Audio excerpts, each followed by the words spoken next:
Hello दोस्तों, नमस्कार। कैसे हैं आप सभी। स्टेट एकेडमी के प्लेटफॉर्म पर आप सभी का हार्दिक स्वागत है। आज की क्लास के अंदर आरएस मुख्य परीक्षा से संबंधित क्लास है। इस आरएस मुख्य परीक्षा में जो आपके लो वाला चैप्टर है, यानी जो सिलेबस का पेपर नंबर 3, कौन सा भाई, पेपर आपके 3 के अंतर्गत विधि आता है, लो आता 20 नंबर का। उसके अंतर्गत 2 एक्ट आते हैं। एक आपका क्या है, काश्तकारी अधिनियम है। इसके बारे में हम डिस्कशन करेंगे। यहाँ से दोनों एक्ट से आपके कितने क्वेश्चन बनते हैं, तो दोनों एक्ट से आपके क्या है 5 से 7 नंबर के क्वेश्चन हर बार हर पेपर में आते हैं। तो इसको क्या है कि आपको अच्छे से तैयार कर लेना है। यानी इसके अंतर्गत जो ये टेनेसी एक्ट है आपका, काश्तकारी अधिनियम है, इस काश्तकारी अधिनियम के अंतर्गत आपके क्या है परिभाषाएं ज़्यादा हैं, परिभाषाएं हैं। दूसरा, इसके अंतर्गत आपके क्या है अधिकार ज़्यादा है। मतलब इसमें आपके अधिकारों की बात की गई है, आपको परिभाषाओं की बात की गई है। आपसे पूछ लेगा कृषि वर्ष क्या है, कृषक क्या है, आपसे पूछ लेगा फसल से आपका क्या तात्पर्य है, नाल बट क्या है, शायर क्या है। आरएस 2023 के अंतर्गत मेंस में आपके 5 नंबर में शायर से ही पूछ लिया था। तो ये क्या है कि यहाँ से क्वेश्चन बनते हैं।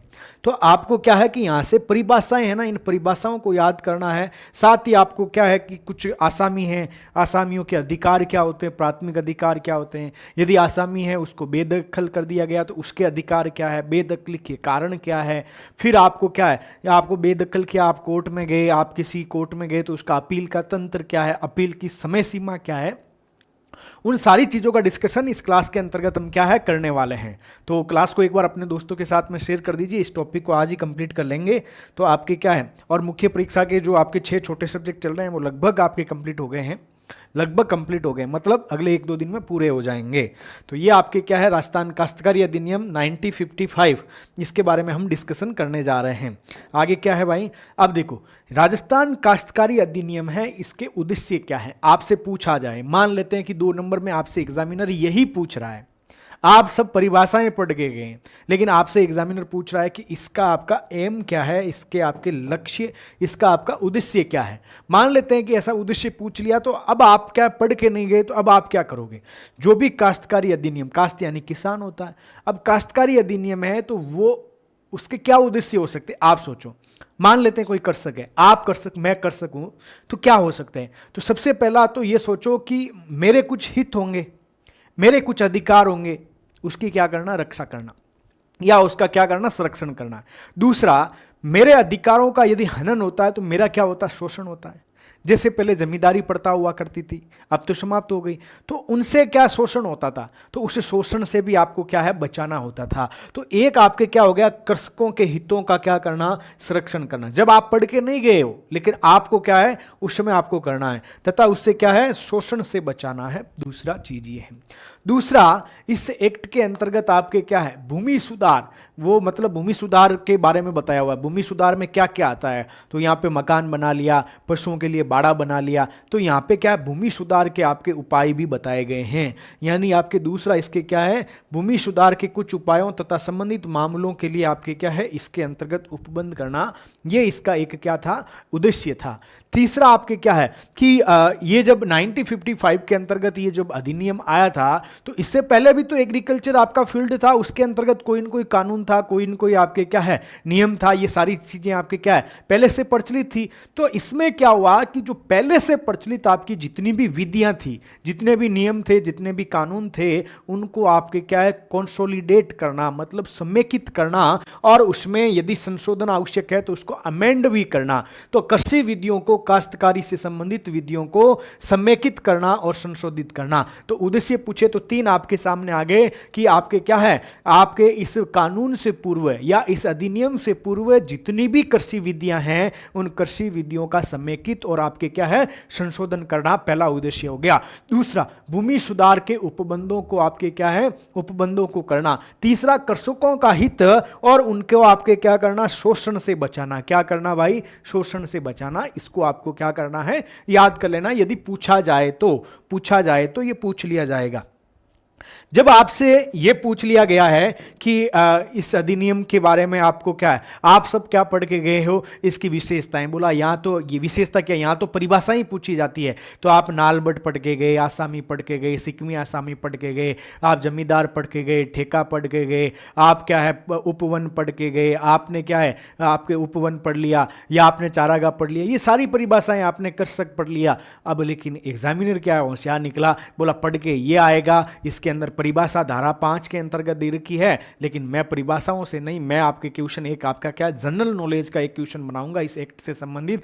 इसमें जितनी चीजें हम बोली है ना, वो सारी चीजें कैसे आ सकती है। तो आपके क्या है कि राजस्थान काश्तकारी अधिनियम 1955 की विशेषताएं, वो आपसे क्वेश्चन पूछेगा कि राजस्थानी काश्तकारी अधिनियम 1955 है, आपका जो 10SC एक्ट है, इसके अंतर्गत आपकी क्या है जनरलाइज आपके विशेषताएं होनी चाहिए। आपसे क्वेश्चन एग्जामिनर देगा कि 5 राजस्थान काश्तकारी अधिनियम की 1955 की 5 विशेषताओं को लिखिए। अब आपको वहां पे 5 गिनानी पड़ेगी भाई। तो अब देखो, सबसे पहली विशेषता हम इसके उद्देश्य से निकाल लेते हैं। क्या उद्देश्य से निकालते हैं कि ये जो अधिनियम आया है, इसके अंतर्गत क्या किया गया है कि कृषि भूमि से संबंधित जितनी भी विधियां थी उसका कंसोलिडेट करना और उसमें अमेंड करना था। ये एक विशेषता है।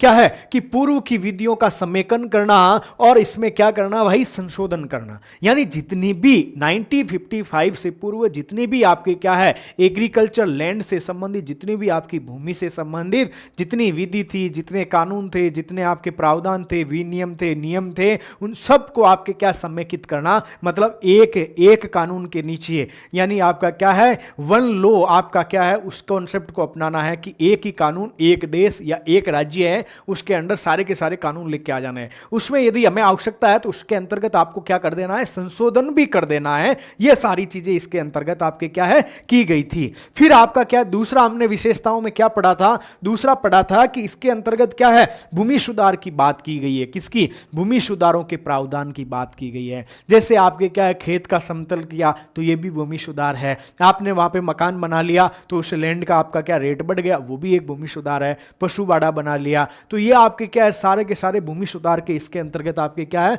पर आपके प्रावधान है। ये आपको लिखना है ऐसे, आगे भूमि सुधार क्या होता है वो आगे देखेंगे। फिर आपके क्या है कि राजस्थान काश्तकारी अधिनियम आया था 1955, तो राजस्थानी काश्तकारी अधिनियम आया 1955। इसके बाद में आपके क्या है राजस्थानी जमींदार और विश्वेदार प्रथा उन्मूलन आपका क्या है एक्ट आता 1959 के अंतर्गत।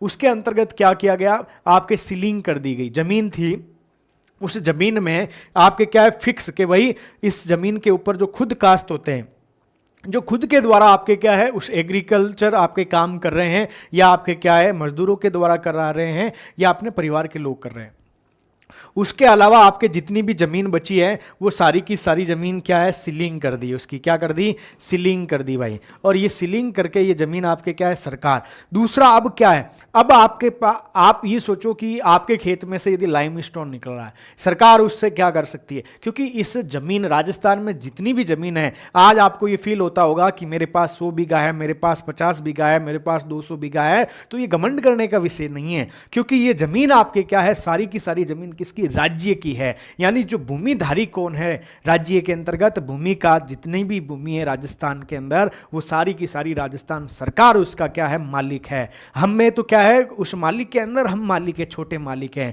तो राज्य सभी भूमि का आपके क्या है भूमिधारी होता है। जैसे एग्जाम्पल के तौर पर लेते हैं कि आपकी जमीन से क्या निकल रहा है, आपकी जमीन से लोहा निकल रहा है, तो उस जमीन को आपके क्या है एक्वायर कर सकती है, भूमि का अधिग्रहण कर सकती है सरकार। और आप मना करो कि नहीं भाई इसमें आपके सोना निकल रहा, चांदी निकल रहा, तो ये मैं ही निकालूंगा, ऐसा नहीं हो सकता, क्योंकि राज्य की भूमि का मालिक कौन होता है, राज्य होता है। फिर आपके क्या है इस कानून के अंतर्गत बताया गया है कि SC ST के जो कृषक है इनके हितों का संरक्षण करना। अरे भाई इनके हितों का संरक्षण कैसे होगा, एग्जाम्पल के तौर पे सोचिए कि SC का किसान है, वो SC वालों को ही जमीन आपके क्या है हस्तांतरण कर सकता है, रूपांतरण कर सकता है, या आपके क्या है परिवर्तन कर सकता है जमीन के अंदर, या आपके क्या दूसरों को दे सकता है।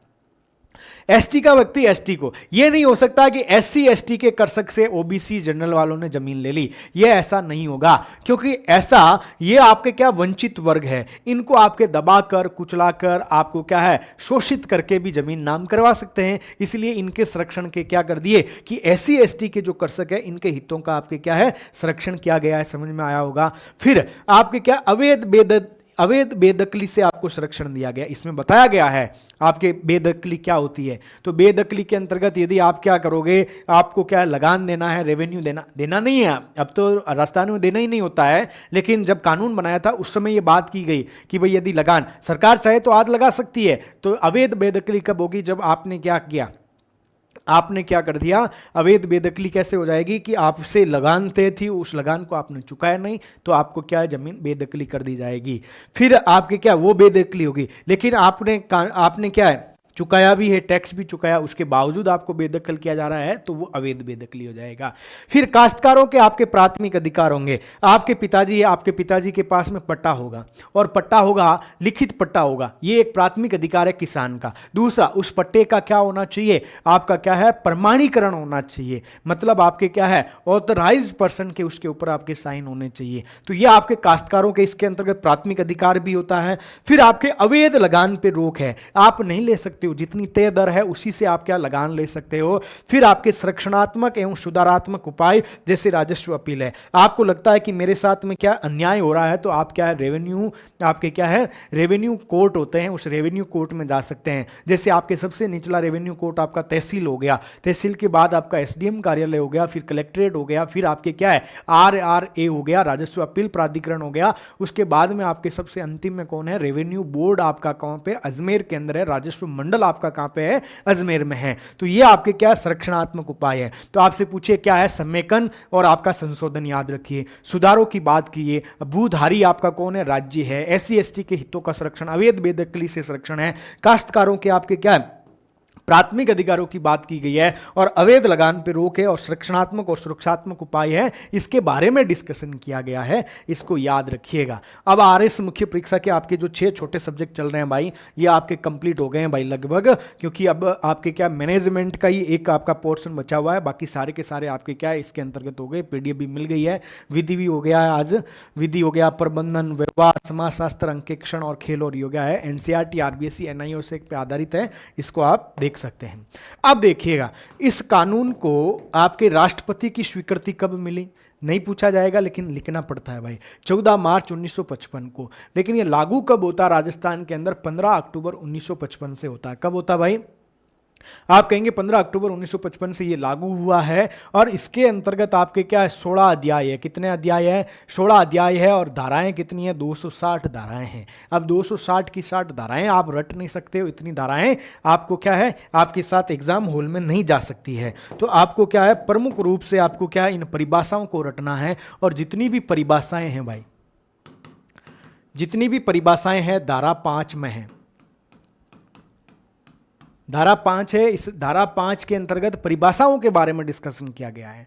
तो आप जब क्वेश्चन का आंसर लिखो तो राजस्थानी काश्तकारी अधिनियम की धारा 5 के अनुसार कृषि वर्ष से तात्पर्य है कि जुलाई के प्रथम महीना, यानी जुलाई के प्रथम दिन से प्रारंभ होने वाले और अगले जून के 30वें दिन समाप्त होने वाले वर्ष से हैं। क्या कह रहा है, ये उसके अंतर्गत लिखा हुआ है, मेन एक्ट के अंतर्गत क्या कह रहा है भाई, कि कह रहा है कृषि वर्ष क्या है। देखो वित्तीय वर्ष आपका कब होता है, वित्तीय वर्ष आपको मालूम है क्या, वित्तीय वर्ष कब होता है, यानी आपके 1 अप्रैल से 31 मार्च होता है। यानी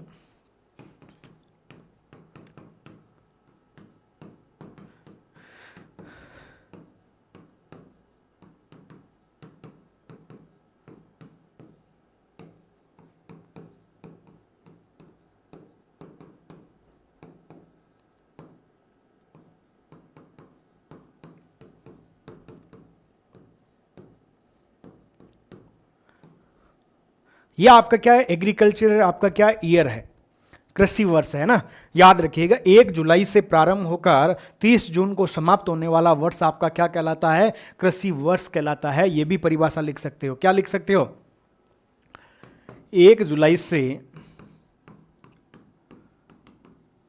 प्रारंभ होकर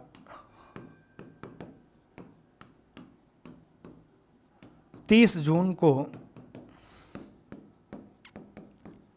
समाप्त होने वाला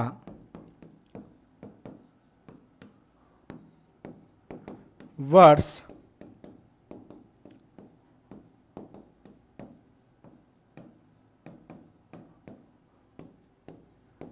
कृषि वर्ष कहलाता है। यह भी परिभाषा आप क्या है इसके अंतर्गत आप लिख सकते हो।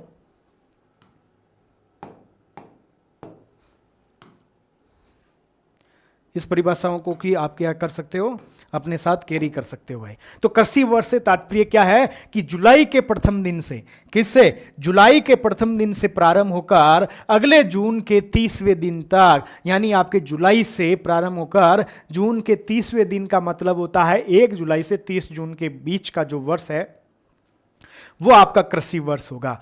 फिर आपसे पूछे कि कृषि क्या है भाई, कृषि क्या है, तो कृषि के अंतर्गत आपके क्या होता है, अनाज का उत्पादन करना भी शामिल होता है भाई। कृषि है तो इस कृषि के अंतर्गत क्या होता है, भूमि को जोतना और उससे आपके क्या है, अनाज को उत्पन्न करना आपके क्या है, आपके एक शामिल होता है। तो कृषि वर्ष में आपको क्या है, यह भी परिभाषा है कि कृषि में आपके बागवानी, हॉर्टिकल्चर, आपका पशुपालन, आपका क्या है, डेयरी फार्मिंग, आपका मुर्गी पालन, आपका वानिकी विकास, यानी आपके ये सारे के सारे शामिल है। क्या है, सारे के सारे शामिल है। इसको कृषि वर्ष को भी आपको याद रखना है कि कृषि वर्ष राजस्थान काश्तकारी अधिनियम की धारा 5 के अनुसार आपके कृषि में क्या है, भूमि को आपके क्या करना है, भूमि को जोतना व उससे अन्न व आपके क्या है, चारा को उत्पन्न करना आपका शामिल है, जिसके अंतर्गत बागवानी, पशुपालन, आपके डेयरी फार्मिंग, मुर्गी पालन और आपके वानिकी विकास आपके क्या है, इसके अंतर्गत शामिल है। क्या है भाई, शामिल है, याद रखिएगा।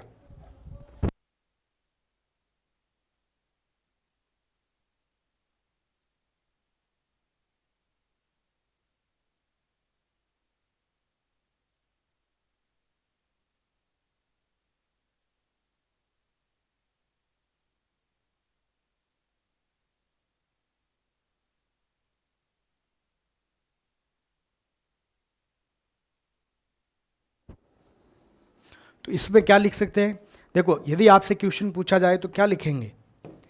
देखो मान लेते हैं आपसे क्वेश्चन पूछा गया कि राजस्थान काश्तकारी, या इसमें लाइनिंग वाला पेज यूज करें,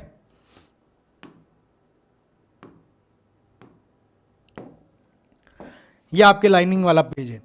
आपसे क्वेश्चन क्या पूछ लिया गया, राजस्थान काश्तकारी अधिनियम 1955 के अनुसार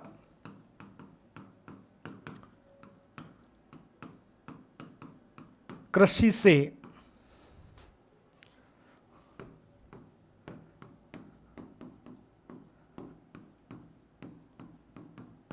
क्या तात्पर्य है। अब ये एग्जामिनर ने आपसे क्वेश्चन क्या पूछा कि ये एक्ट है, इस एक्ट के अनुसार आपसे पूछा है कि कृषि क्या है, क्या पूछा है, कृषि वर्ष नहीं पूछा है, सिर्फ आपसे क्या पूछा है, कृषि क्या है। तो कृषि क्या है भाई, इसके बारे में आपको बताना है।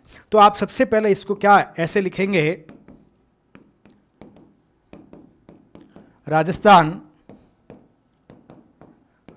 काश्तकारी अधिनियम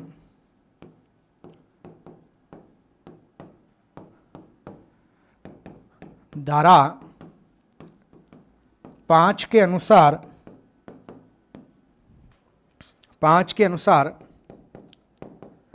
कृषि से अभिप्रेत है कि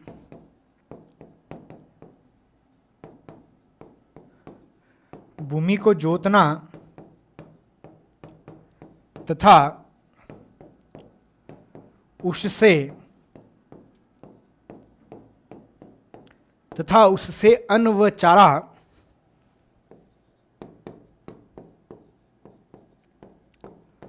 उत्पन्न करना, इसमें पशुपालन, इसमें वानिकी विकास, मुर्गी पालन एवं क्या आ जाएगा, बागवानी एवं बागवानी जैसी गतिविधियां शामिल है। क्या है? गतिविधियां शामिल है। तो ये आपके क्या है? आंसर हो गया भाई। देखो पढ़ा क्या था? बागवानी करना, पशुपालन करना, डेयरी फार्मिंग करना, मुर्गी पालन करना, वानिकी करना।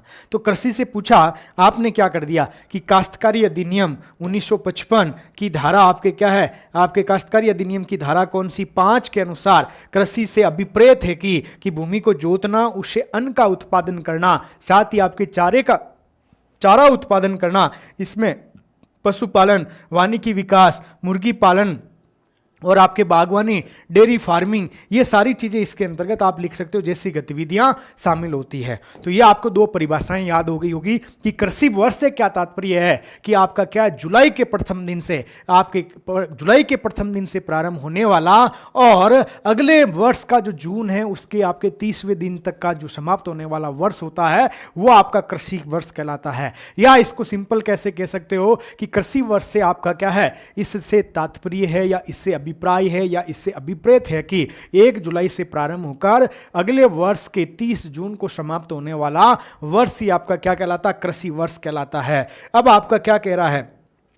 कृषक से क्या अभिप्राय है? कृषक ऐसा व्यक्ति से समझा जाएगा जो या तो स्वयं या अपने नौकरों के द्वारा या आपके काश्तकारों के माध्यम से पूर्णतः अथवा मुख्यतः कृषि द्वारा अपनी आजीविका अर्जित करता है। कृषक से क्या अभिप्राय है? देखो कृषक किसको समझा जाएगा? तो इसको आपको ऐसा समझना है कि कृषक कैसे समझा जाएगा। यह आपका क्या है? कृषक की परिभाषा आ रही है। तो कृषक आपका क्या समझा जाएगा कि एक ऐसा व्यक्ति होगा। क्या होगा? कृषक क्या है? कृषक एक ऐसा व्यक्ति है भाई। कैसा व्यक्ति है? तो बोला एक ऐसा व्यक्ति है जो या तो स्वयं से या आपके क्या है? नौकरों द्वारा या आपके क्या है? काश्तकारों द्वारा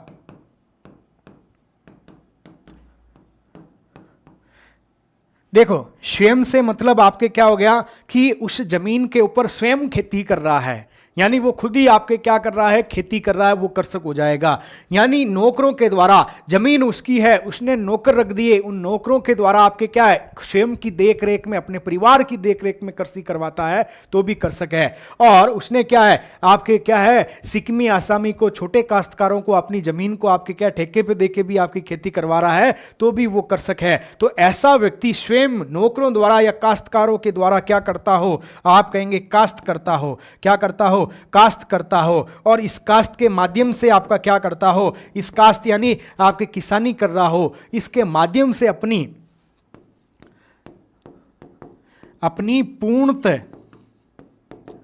या आंशिक आजीविका का क्या कर रहा हो भाई? निर्वहन कर रहा हो। क्या कर रहे हो? अपनी पूर्णतः या आंशिक आजीविका का क्या करता हो? निर्वहन करता हो। वो व्यक्ति क्या कहलाएगा? वो कृषक कहलाएगा। क्या कह रहा था? ऐसे व्यक्ति से समझा जाएगा या तो स्वयं या नौकरों के द्वारा या काश्तकारों के माध्यम से पूर्णतः या मुख्यतः कृषि अपनी आजीविका को क्या करता हो? अर्जित करता हो, अपनी आजीविका चलाता हो, वो आपके क्या कहलाएगा? कृषक कहलाएगा। इन सारी चीजों के बारे में हमने देखा है। आगे चलते हैं। ये आपके क्या है? परिभाषा पूछी जा सकती है। वैसे विश्वेदार को आपके क्या है? 1959 के अंदर राजस्थान में विश्वेदारी एवं जमींदारी आपका क्या है? उन्मूलन अधिनियम आया था 1959 में, उसके तहत इनको समाप्त कर दिया गया। पहले हमारे यहाँ पे जमींदारी प्रथा चला करती थी, उसके बारे में कहा गया है। इसको भी समझते हैं। विश्वेदार से मतलब क्या है? आपसे पूछा जा सकता है 2 नंबर के अंतर्गत विश्वेदार क्या होता है। तो विश्वेदार से अभिप्राय ऐसा व्यक्ति समझा जाएगा जिसे राज्य के किसी भाग में कोई गांव या गांव का भाग विश्वेदारी प्रथा अनुसार दिया गया हो, जो अधिकार अभिलेख में, जिससे आपका क्या मिशल हकीकत में विश्वेदार या स्वामी के रूप में आपका क्या हो? दर्ज हो। और विश्वेदार में आपके अजमेर का जो खेवटकार होता है वो भी शामिल होता है। नहीं समझ में आया ना कि विश्वेदार क्या होता है? अभी समझ लेते हैं विश्वेदार क्या होता है भाई। देखो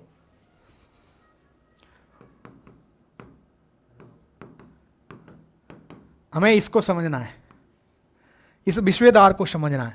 तो विश्वेदार में आपके क्या आता है? विश्व आता है। बिस्वे का अर्थ होता है गांव, या क्या होता है,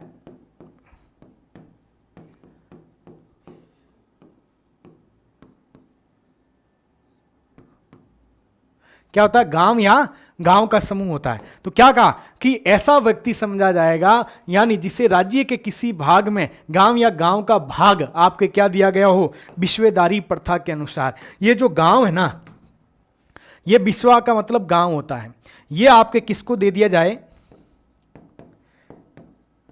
एक व्यक्ति को दिया जाए। क्यों दिया जाए, बिस्वेदारी प्रथा के अंतर्गत।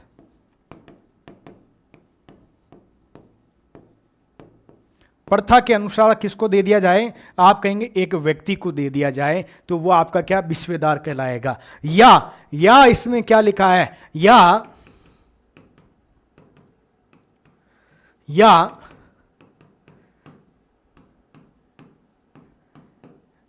मिशेल हकीकत, जो हम आपके 1956 का एक्ट पढ़ेंगे वहां पे पढ़ेंगे अधिकार अभिलेख क्या होता है, गांव का होता है, इसको आपके क्या अधिकार अभिलेख भी कहते हैं।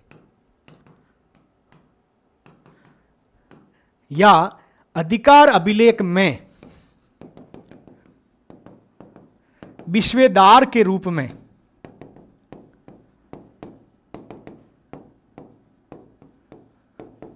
दर्ज हो, वो भी व्यक्ति क्या कहलाएगा, बिस्वेदार कहलाएगा। तो ये शॉर्ट आपकी क्या सिंपल परिभाषा है। क्या कह रहा है कि ऐसा व्यक्ति समझा जाएगा जिसे बिस्वे का मतलब बिस्वा गांव होता है या गांव का समूह होता है, या तो उसको विश्वे किसी व्यक्ति को वो गांव का समूह जिसे हम बिस्सा कहते हैं, क्या है बिस्वा कहते हैं, वो आपके क्या बिस्वेदारी प्रथा के अंतर्गत या तो दिया गया हो, या उसको मिसल हकीकत जिसे हम अधिकार अभिलेख भी कहते हैं उसके तहत बिस्वेदार के रूप में उसको दर्ज किया गया हो। अब यहां लिखा है कि बिस्वेदार में अजमेर का जो खेवटकार है वो भी शामिल है। इसको भी समझिएगा भाई, आपको मालूम है कि ये आपका क्या है 1955 का एक्ट है। कब का, ये 1955 का एक्ट है। राजस्थान 1 नवंबर 1956 को आपके क्या है राजस्थान का पुनर्गठन होता है 1956। इस 1956 के अंतर्गत आपके क्या है अजमेर आके शामिल होता है। पहले अजमेर एक केंद्र शासित प्रदेश के रूप में हुआ करता था, इसलिए आपके क्या है जो अजमेर केंद्र शासित प्रदेश में जो बिस्वेदार होता था उसको खेवटकार भी कहते थे। क्या कहते थे, खेवटकार भी कहते थे। तो इस अधिनियम के अंतर्गत हमने क्या कहा कि अजमेर का जो खेवटकार है वो भी बिस्वेदार है। क्या है, अजमेर में जो आपका खेवटकार है वो भी बिस्वेदार है। तो आपके क्या है, आपसे पूछा जाएगा कि बिस्वेदार क्या है, तो आपको डरने की आवश्यकता नहीं है भाई। अब आपको डरने की आवश्यकता नहीं है। बिस्वेदार क्या है, तो बिस्वेदार से आपका तात्पर्य क्या है, तो सीधा बताएंगे कि आपके क्या है इस अधिनियम की धारा 5 के अनुसार एक ऐसा व्यक्ति जिससे आपके क्या है, जिसे गांव, ये कोई भी गांव राज्य के क्षेत्र के अंतर्गत कोई गांव या गांव का भाग बिस्वेदारी प्रथा के अनुसार या तो उसे दिया गया हो, या मिसल हकीकत अधिकार अभिलेख के अंतर्गत आपका क्या है अधिकार अभिलेख या मिसल हकीकत में बिस्वेदार या स्वामी के रूप में आपके दर्ज हो। अजमेर का खेवटकार भी आपके इस बिस्वेदार में शामिल होता है। यह आपकी इसकी परिभाषा है, इसको देख लेना भाई। 2 नंबर के अंतर्गत यह परिभाषा आ सकती है, मैंने सिंपल करके इसको समझा दिया है। अगला प्रश्न क्या है कि जमींदार क्या है। जमींदार से अभिप्राय ऐसा व्यक्ति समझा जाएगा जिस पे राज्य के किसी भाग में कोई गांव या गांव का कोई भाग जमींदारी प्रथा पर बसा हो और जो अधिकारों के अभिलेख में इस रूप में दर्ज हो। कुछ नहीं करना है भाई, कुछ नहीं करना है। जो बिस्वेदार पड़ा है ना, यानी जो गांव दिया था बिस्वेदारी प्रथा के अनुसार, यहां आपके क्या है गांव या गांव का कोई भाग है वो जमींदारी प्रथा के रूप में आपका क्या है उसको बसाया गया हो, तो वो आपके आदमी के हाथ में होता है, जमींदार कहलाता है। इसमें सुनेल क्षेत्र के मध्य भारत जमींदारी उन्मूलन एक्ट 2001 में परिभाषित स्वामी यदि कोई हो तो वो भी इसके अंतर्गत शामिल होगा। तो जमींदार का मतलब आप समझ गए होंगे। आगे चलते हैं, आगे क्या आता है जागीरदार।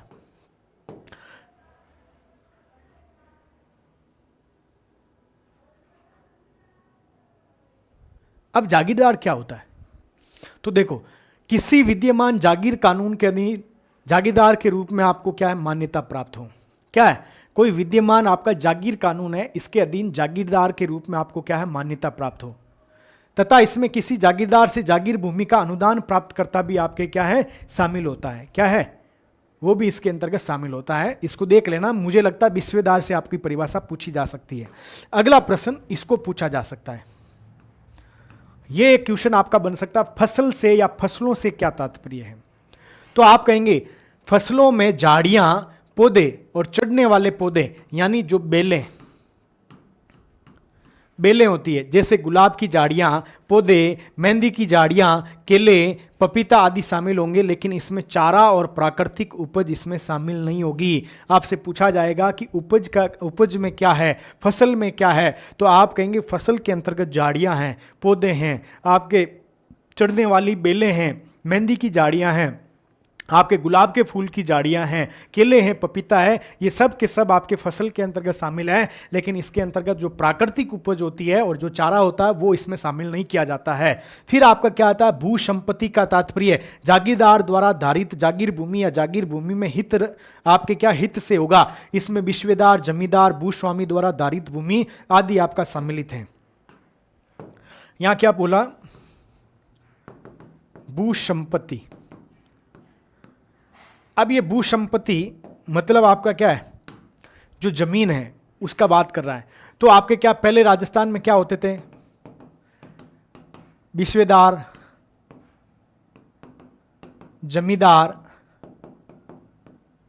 जागीरदार, ये होते थे।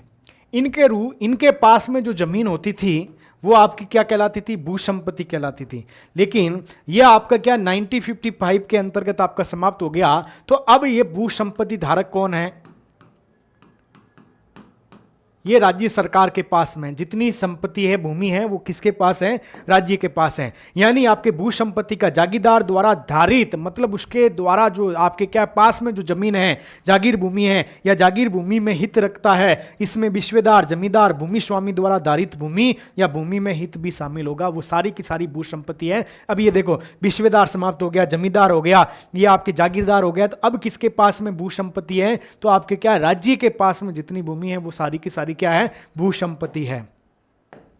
फिर क्या भू संपत्ति धारक की बात की जा रही है। अब जो भू संपत्ति है, जो भू संपत्ति पहले किसके पास हुआ करती थी, तो आप कहेंगे पहले भू संपत्ति आपका क्या है कि तत्समय उस समय वो भू संपत्ति किसके द्वारा धारक है, उसका मालिक कौन है, मालिक की बात कर रहा भाई उस संपत्ति का। तो भू संपत्ति धारक से अभिप्राय तत्समय, जब आज की बात हो रही है तो अभी की बात, अभी मतलब अभी की बात है। तत्समय भू संपत्ति में परिभाषित यानी भू संपत्ति का धारक कौन है, उससे ही आपका क्या भू संपत्ति धारक। जैसे जागीरदार या विश्वेदार, जमींदार या भूस्वामी, ये क्या है उस समय तत्समय आपके क्या है उस जमीन के मालिक हुआ करते थे, इसलिए वो आपके भू संपत्ति धारक है। और वर्तमान में कौन है भाई, वर्तमान में आप कहेंगे राज्य सरकार या राज्य, कौन है, राज्य है। फिर आपके भूमि का पूछ ले कि भूमि क्या है भाई, तो भूमि से अभिप्राय उस भूमि से होगा जो कृषि कार्यों, क्या है, भूमि से अभिप्राय उस भूमि से होगा जो कृषि कार्यों अथवा कृषि के अधीन अन्य कार्यों या आपके क्या उपवन या चारागाह के लिए पट्टे पे दी जाए या उसको धारण की जाए, उससे आपको क्या कहते हैं, भूमि कहते हैं। तो भूमि से तात्पर्य क्या है कि ऐसी भूमि जहां पे या तो कृषि की जाए या कृषि के अधीन अन्य गतिविधियां की जाए। जैसे आपके क्या है उपवन है, आपके चारागाह के लिए पट्टे पे दी गई जो भूमि है वो आपकी है। इस भूमि क्षेत्र पर स्थित मकानों, बाड़ों की भूमि, उसमें पानी की आपके भूमि सम्मिलित होगी जो सिंचाई के लिए या सिपादलक्ष्य तत्मान अन्य उपज उगाने के लिए काम में ली जा सके। इसमें आबादी, ये लाइन याद करो, इसके अंतर्गत आबादी भूमि शामिल नहीं है। भूमि में आबादी भूमि शामिल नहीं है। तो भूमि क्या है, जिसमें हम कृषि कार्य कर रहे हैं या कृषि कार्य के अधीन कोई अन्य कार्य कर रहे हैं, जैसे उपवन हो गया, चारागाह के लिए पट्टे पे दी गई भूमि हो गई, वो सारी की सारी भूमि है, वो भूमि है। आपने क्या है पशुओं के लिए बाड़ा बनाया, वो भी भूमि है। आपने मकान बनाया, वो भी भूमि है। ठीक है, मकान बनाया वो भूमि है। या आपके क्या तालाब है, उस तालाब के अंदर मछली का पालन करते हो, वो भी आपकी भूमि है। आप सिंचाई के लिए नहर बना रहे हो, वो भी आपकी भूमि है। लेकिन इसमें आबादी भूमि आपकी शामिल नहीं होगी। गांव की आबादी भूमि है ना, वो इसमें शामिल नहीं होती है। फिर आपका क्या भूस्वामी कौन होता है, तो राजस्थान में प्रसंविधाकारी राज्य का शासक अभिप्रेत होगा जो राज्य भूमि सुधार या भूमि स्वामियों की संपदा अर्जन अधिनियम 1963 की धारा 2 के खंड ख में आपके परिभाषित संपदा धारक आपके क्या धारण करता हो, जो प्रसंविधा के अनुसार अनुसरण किए गए या केंद्रीय सरकार द्वारा अंतिम रूप से अनुमोदित उसके व्यक्तिगत या निजी संपत्तियों के बंदोबस्त के अधीन तथा उसके अनुसार है। क्या है भूस्वामी क्या होता है? जैसे आपके पिताजी आपके खेत के क्या है, भूस्वामी हैं, आपके पास में जमीन है, आप क्या है, भूस्वामी हैं। मतलब राजस्थान का अधिनियम और भारत सरकार के अधिनियम के तहत उसकी व्यक्तिगत या निजी कोई संपत्ति है ना, वो आपकी क्या है, भूस्वामी है। भूस्वामी के ऊपर कौन स्वामी है? तो आप कहेंगे राज्य स्वामी है। मालिक क्या होता है? मालिक से ऐसा जमींदार या विश्वेदार समझा जाएगा जो राजस्थान जमींदारी एवं विश्वेदारी उन्मूलन एक्ट 1959 के अधीन अपनी संपदा राज्य सरकार में नीत हो जाने पर उसके द्वारा खुद कास्त भूमि का मालिक बन जाता है। क्या करता है? उसके द्वारा खुद कास्त भूमि का आपके क्या है, मालिक बन जाता है। इसको समझिएगा। पहले क्या होती थी, आपने देखा होगा, पहले एक परिवार के पास में 500 बीघा जमीन होती थी। 500 बीघा आपके क्या है, जमीन हुआ करती थी पहले की बात कर रहा हूं। कब? 1959 से पहले। 1959 में विश्वेदारी प्लस आपके क्या है, जमींदारी उन्मूलन एक्ट आता है। ये एक्ट आया, इस एक्ट में आपके क्या है, बोला किसकी बात की गई? शिलिंग की बात की गई कि आपके क्या जमीन जिसके पास में आपके ज्यादा है, जिस जमीन को कोई व्यक्ति ज्यादा धारण करता है, उस जमीन की एक परिसीमा तय कर दी। क्या कर दी गई? परिसीमा तय कर दी गई। अब कह दिया गया कि कोई परिवार है, उसके जीवन निर्वाह के लिए, किसके लिए भाई? जीवन निर्वाह के लिए। जीवन निर्वाह के लिए आपके पास में कितनी जमीन होनी चाहिए? 100 बीघा जमीन होनी चाहिए। 100 बीघा जमीन। अब देखिएगा, ये 500 बीघा किसी के पास जमीन होती थी तो वो क्या करता था, इसके एक हिस्से में आपके खुद खेती करता था, स्वयं खेती करता था। क्या करता था? स्वयं खेती करता था। जब वो खुद खेती करता तो सरकार ने क्या बोला कि आपके क्या है, इस अधिनियम के अंतर्गत सीलिंग की जा रही है, उसकी परिसीमा तय है, और आपके मान लेते हैं कि 100 बीघा जमीन कोई व्यक्ति है, उसके द्वारा खुद उसके ऊपर क्या की जा रही है, खेती की जा रही है। इससे क्या बोल दिया? खुद कास्त बोल दिया। खुद यानी खुद, स्वयं के द्वारा, और कास्त यानी किसानी करना, यानी इसे क्या बोल दिया गया? खुद कास्त बोल दिया गया। अब जितनी भी बाकी की जो जमीन है, ये आपके जो बाकी की जितनी भी जमीन है भाई,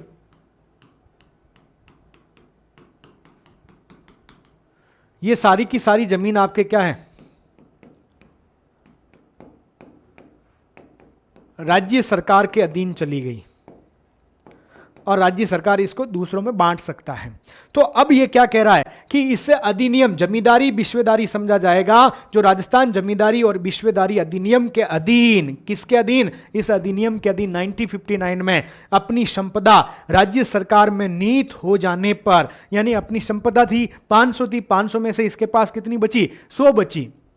तो आपके क्या है, 100 बची, तो आपके क्या कह रहा है कि वो संपदा राज्य सरकार में नीत हो जाने के बाद उसके द्वारा खुद कास्त भूमि का मालिक जो बन जाता है, उसे ही क्या कहते हैं? ये जो खुद कास्त है ना भाई, ये जो खुद कास्त वाली भूमि है, यही मालिक है, यही आपका क्या है, अपनी भूमि का मालिक हो गया। अब ये आपके क्या है, इस भूमि का मालिक हो गया है। ये जो एक्स्ट्रा भूमि है, ये सरकार के अंडर चली गई है, राज्य सरकार के अधीन चली गई है। अब आपको समझ में आया होगा।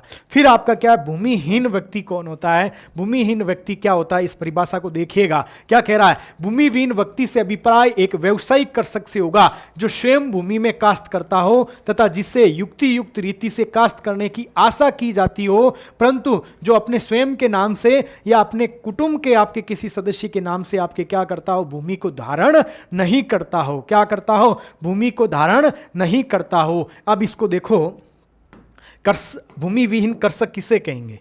सिंपल बात है। ये क्या कह रहा है? भूमि विहीन कृषक की बात की जा रही है। किसकी? भूमि विहीन कृषक की बात की जा रही है। तो ये कैसा होगा? आप कहेंगे ऐसा व्यक्ति होगा। कैसा व्यक्ति होगा? ऐसा व्यक्ति होगा जो स्वयं क्या करता हो, खेत जोतता है। ठीक है। और इसमें क्या कहा गया? एक व्यवसायिक कृषक जो स्वयं भूमि में काश्त करता हो या युक्ति क्या करता हो, कृषि करने की आशा रखता हो।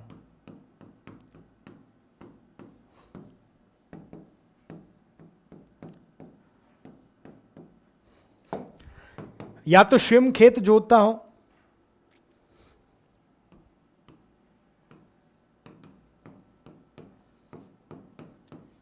या उससे क्या हो, देखो खेती की या तो उसको समझ हो, क्या हो, उस व्यक्ति को खेती की समझ हो, वो स्वयं आपको खेतों को जोतता हो यानी कृषि करता हो, कृषि करने की वो आशा करता हो, वो क्या करता हो, आशा करता हो। लेकिन इस व्यक्ति के पास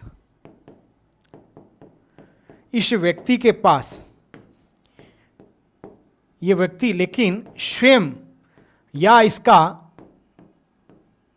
कुटुंब,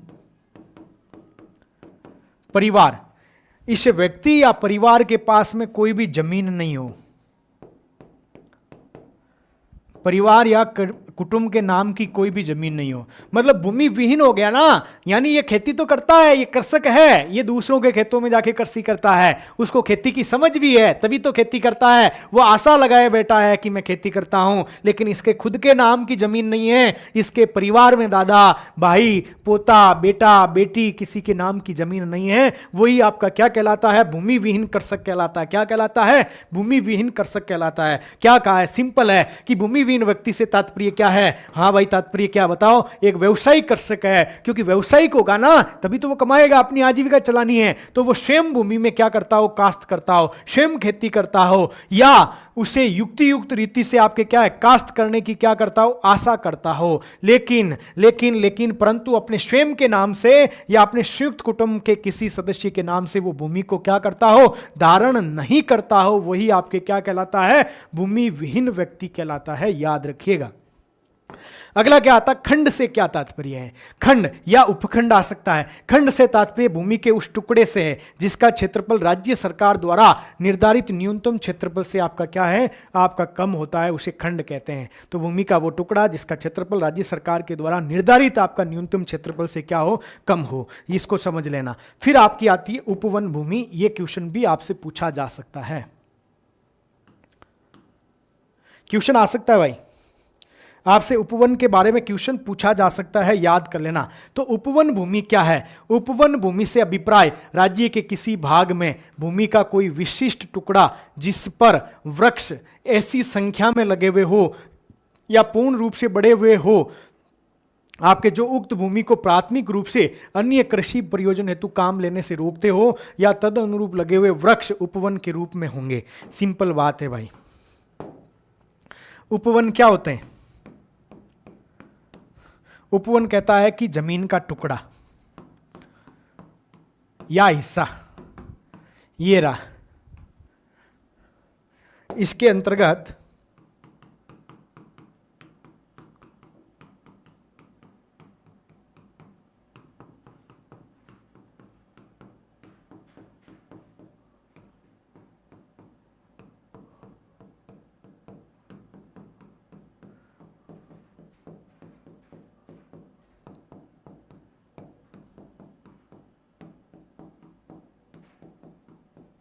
ये क्या कह रहा है कि जमीन का एक ऐसा टुकड़ा होगा जिस पे बड़ी संख्या में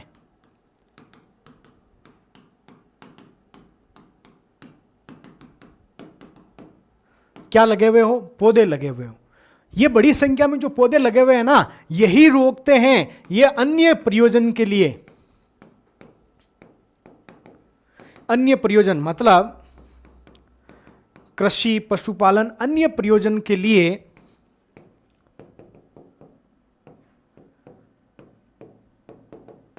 उपयोग हेतु रोकते हैं। वही क्या कहलाता, उपवन कहलाता है। तो परिभाषा क्या थी कि किसी भाग में भूमि का कोई विशिष्ट टुकड़ा जिस पर वृक्ष ऐसी संख्या में लगे हो या पूर्ण रूप से बढ़े हुए हो, उक्त भूमि को प्राथमिक रूप से अन्य कृषि प्रयोजन हेतु काम लेने से वो रोकते हैं और लगे हुए वृक्ष उपवन के रूप में होंगे। तो यही आपके सामने है भाई, उपवन क्या है। फिर आपका चारागाह आता है। क्या आता है, चारागाह। ये चारागाह के बारे में क्या कहा गया है कि ऐसी भूमि से अभिप्रेत होगी जो आपके किसी गांव या गांवों के मवेशियों को चरने के लिए उपयोग की जाती हो। तो आपके क्या है, चारागाह क्या है? चारागाह भूमि ऐसी भूमि से अभिप्रेत होगी जो किसी गांव या गांव के मवेशी, बकरी हो गई, भेड़ हो गई, गाय हो गई, आपके क्या हो गया, भैंस हो गया, उसको चरने के लिए उपयोग की जाती हो, या इस अधिनियम के प्रारंभ पर बंदोबस्त अभिलेखों में चारागाह भूमि के रूप में या तो उसको दर्ज हो, इसके बाद या उसके बाद राज्य सरकार द्वारा बनाए गए नियमों के अनुसार चारागाह भूमि के अंतर्गत वो आरक्षित हो, तो वो आपकी भूमि कौन सी कहलाएगी? चारागाह भूमि। क्या है चारागाह भूमि से ऐसा अभिप्राय या ऐसा अभिप्रेत है?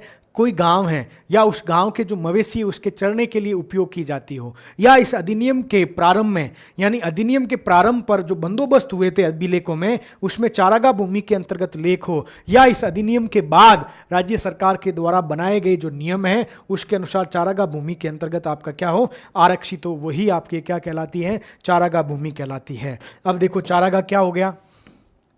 3 चीज याद रखो।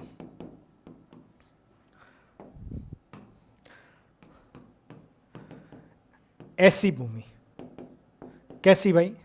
तो बोला ऐसी भूमि होनी चाहिए, क्या है? किसी गांव या गांव के समूह के मवेशियों के चरने में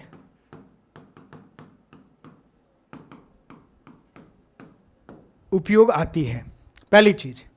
दूसरा,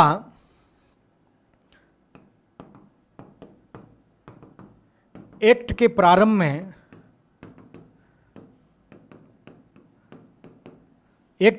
में चारागाह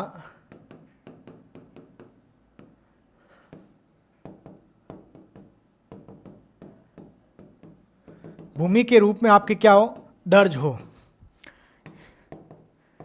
एक्ट के बाद में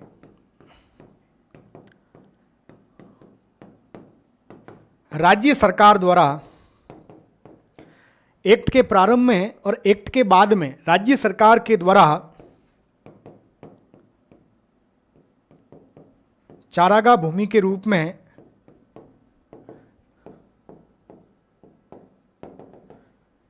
आरक्षित हो।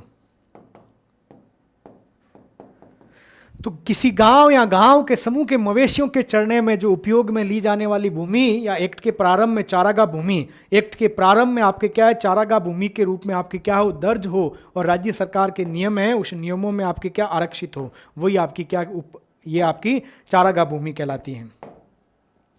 अब आ गया खुद कास्त। कौन सा कास्त आ गया भाई? खुद कास्त। खुद कास्त को हमने समझ लिया था कि जो आपके क्या है, स्वयं से उस संपत्ति को क्या करता हो, उस पर खेती करता हो। अब इसमें देखते हैं खुद कास्त से अभिप्राय राज्य के किसी भाग में संपत्ति धारक के द्वारा व्यक्तिगत रूप से खेती की जाने वाली भूमि से है। इसमें निम्नलिखित शामिल होंगे। क्या होगा? खुद से खेती, स्वयं से व्यक्तिगत रूप से खेती की जाने वाली जो भूमि होती है ना, वो खुद कास्त कहलाती है। इसमें शामिल ऐसी भूमि भी शामिल होगी जो इस अधिनियम के प्रारंभ पर बंदोबस्त अभिलेखों में या तो उसे खुद कास्त कहा गया हो बंदोबस्त अभिलेख में, या उसे सीर कहा गया हो, या उसे हवाला कहा गया हो, या उसे निजी जोत कहा गया हो, या गढ़ खेड़ के रूप में उसको दर्ज किया गया हो, वो आपकी क्या कहलाएगी? खुद कास्त भूमि। या ऐसी भूमि जो इस अधिनियम के परिवर्तन के पश्चात, यानी अधिनियम लागू होने के बाद राज्य के किसी भाग में तत्समय प्रवर्त किसी विधि के अधीन खुद कास्त के रूप में यदि कोई आवंटित भूमि है तो वो आपका खुद कास्त कहलाएगा। सिंपल परिभाषा है, सोचने की जगह नहीं है। यहाँ पे क्या है? खुद कास्त। खुद कास्त का मतलब क्या होता है कि ऐसा संपत्ति धारक, यानी कोई भी किसी भी भाग में ऐसा कोई संपत्ति धारक है तो वो स्वयं यानी व्यक्तिगत रूप से यदि खेती की जाने वाली जो भूमि है वो खुद कास्त कहलाती है। इसके अंतर्गत क्या शामिल होगा? इसमें ऐसी भूमि शामिल होगी जो इस अधिनियम के आपके प्रारंभ पर, अधिनियम जब प्रारंभ हुआ, शुरू हुआ, उस समय जो बंदोबस्त अभिलेख थे, उन बंदोबस्त अभिलेखों में या तो वो सीर था या गरखेड़ था, या आपका क्या है, निजी जोत था, या खुद कास्त था, या हवाला था। इसके रूप में यदि वो पंजीकृत था तो वो आपकी कौन सी भूमि कहलाएगी? दर्ज था तो वो आपकी खुद कास्त। या ऐसी भूमि जो ये कानून था, इस कानून को लागू हुआ, वो परिवर्तन में आया, उसके पश्चात राज्य सरकार के द्वारा जो आपके तत्समय यानी उस समय की लागू विधि के अधीन उसने अपने आप के लिए खुद कास्त के रूप में जो आवंटित भूमि की गई है वो आपकी खुद कास्त कहलाती है। क्या कहलाती है? खुद कास्त कहलाती है। अब आपके क्या आता है? खुद कास्ट का अवसान समाप्त हो जाती है ना भाई, यानी कौन सी भूमि आपके क्या निम्न स्थिति में भूमि खुद कास्ट नहीं रहेगी, क्यों नहीं रहेगी, उस वो समाप्त कैसे हो जाती है उसके बारे में देखते हैं। अधिनियम की धारा 12 के अनुसार यानी खुद कास्ट का अवसान कैसे होता है, तो ये आपके 5 पॉइंट रट लेने भाई। आपसे पूछा जा सकता है खुद कान का अवसान की 5 आपकी स्थितियों को बताइए, तो आपको क्या है, निम्न स्थिति में भूमि खुद कास्त नहीं रहेगी, भूमिधारी का उत्तराधिकारी नहीं है। मान लेते हैं कि जैसे कोई आपके क्या है जिसके पास खुद कास्त भूमि थी और उसका कोई बेटा नहीं है ना कोई बेटी है, तो वो जमीन आपके क्या है उसका अवसान हो जाएगा। भूमिधारी का उत्तराधिकारी नहीं है तो वो आपका अवसान हो गया। अवैध हस्तांतरण पर राजस्थान काश्तकारी अधिनियम 1955 की धारा 10 की धारा 2 के अधीन उल्लंघन पर, क्योंकि जो खुद कास्त भूमि होती है ना, इस खुद कास्त भूमि का आपके क्या है हस्तांतरण नहीं हो सकता है, इस भूमि का विभाजन हो सकता है, इस भूमि का क्या हो सकता है विभाजन हो सकता है, लेकिन इसका हस्तांतरण नहीं हो सकता। दूसरों को आप नहीं दे सकते हो अपने उत्तराधिकार के अलावा, उत्तराधिकार के अलावा, याद रखना शब्द। तो अवैध हस्तांतरण हो गया तब नियम विरुद्ध किराए पे देने, किराए पे दे सकते हो लेकिन इसके भी अलग से नियम बने हुए हैं, उनके विरुद्ध जाके यदि किराए पे दे रहे हो तब भी आपकी अवसान हो सकती है। इस अधिनियम के तहत या उस समय अन्य विधि के तहत खातेदारी अधिकार खुद कास्ट से भिन्न किसी व्यक्ति को एक्योर होने पर, यानी वो आपके क्या है अन्य विधि, ये आपके क्या है एक्योर होने पर किसी दूसरे को दे दी जाए तब भी आपकी समाप्त हो जाएगी। जब खातेदारी द्वारा धारा 3 के तहत खातेदार आसामी कोई बन गया है तो भी खुद कास्ट का आपके क्या हो जाएगा अवसान हो जाएगा। ये 5 स्थिति रट लेना भाई।